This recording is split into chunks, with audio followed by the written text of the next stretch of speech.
Hello guys, it's JR back with another video, and this time I'll be responding to Jesper Ericsson's prompt of creating and disrupting culture.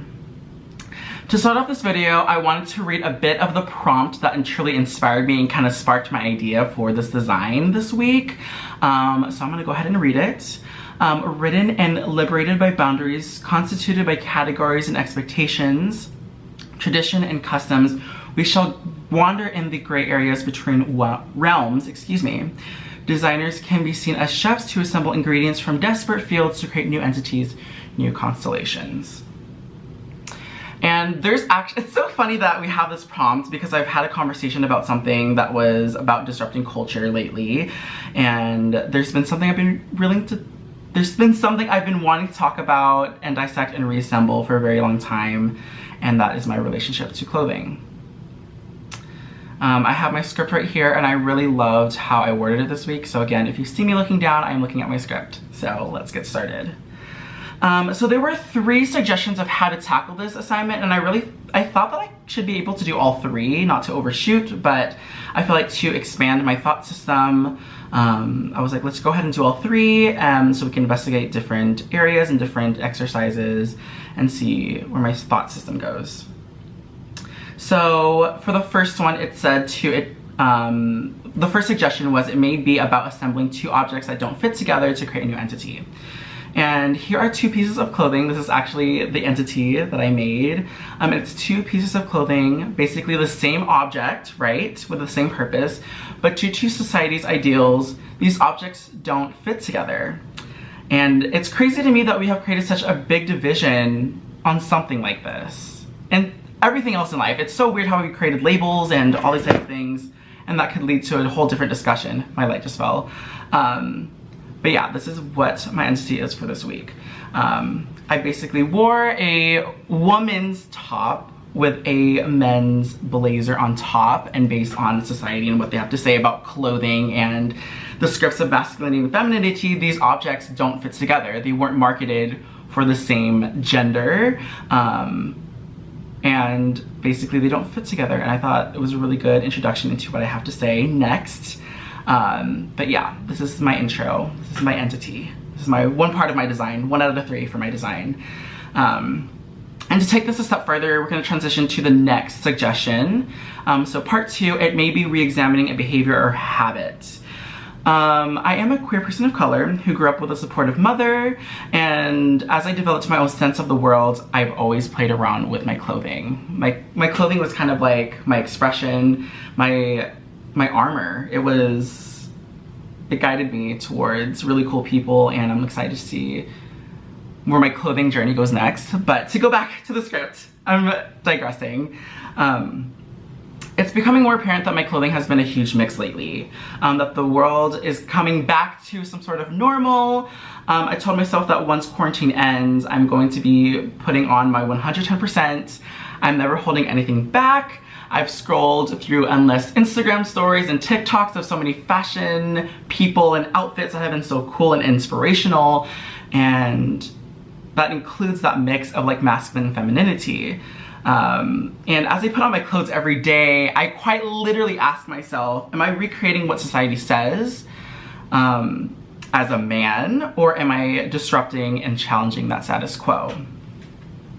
So to re-examine my behavior, dressing up every day is much more than just picking out a top and bottoms. It's a lot more than that for me. It's as an adult, and as I am able to express myself fully, and as I live on my own, and I live in a place, I live in Tempe, that's so diverse and so experimental because everyone, you know, it's a coming of age type of thing.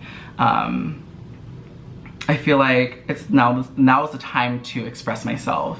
And I wanted to add some research to this because, of course, we need some backup information. And I wanted to highlight something that I learned from one of my favorite classes so far, including Prototyping Dreams.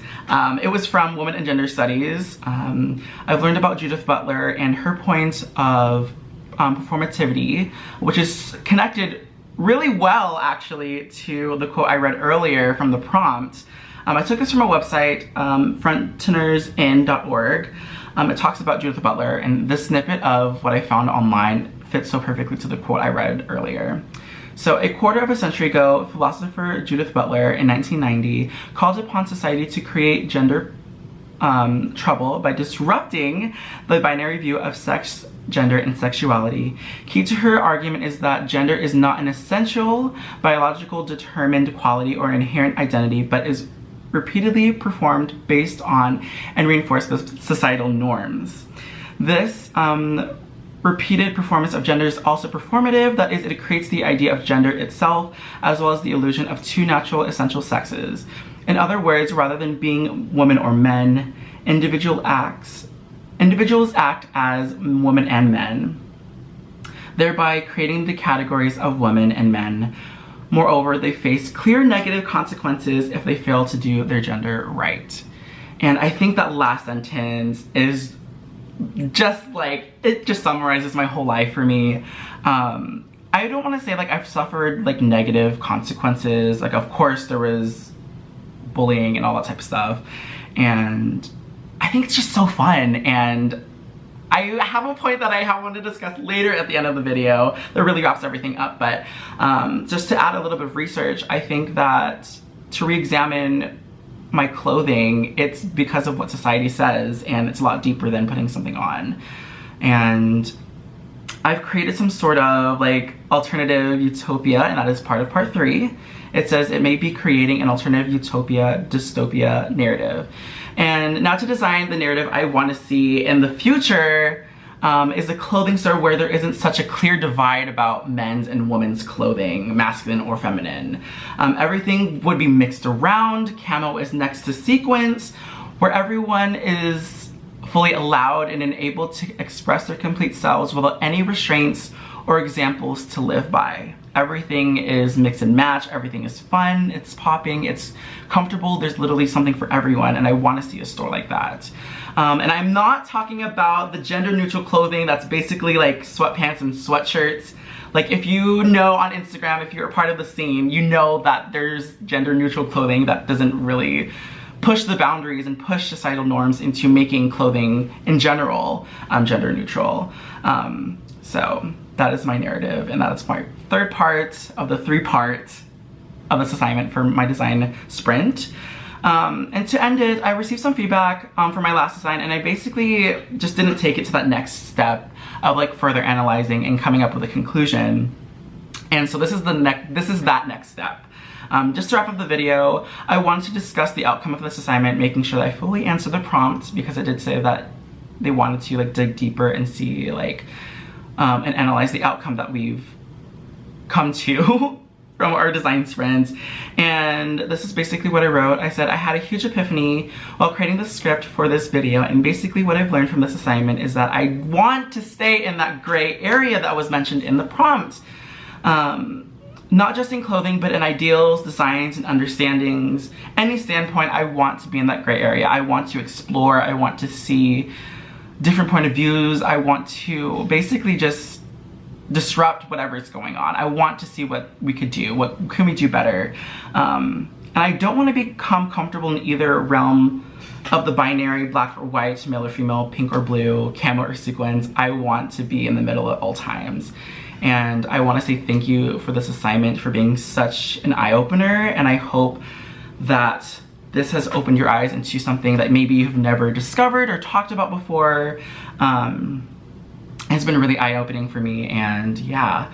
And also a quick shout out to all the Black trans women out there in our past and in our present, for being such innovators and inventors and leaders in our community. And it's so cool just to be in that scene. And yeah, I'm looking forward to seeing what you guys have in store for this week's design sprints. I hope you guys enjoyed what I had to say. I know this video might be quite lengthy, but I hope you guys enjoy, and I'll see you guys soon. I'll chat with you guys down in the comments for the salon, and I'll see you guys next week. Bye!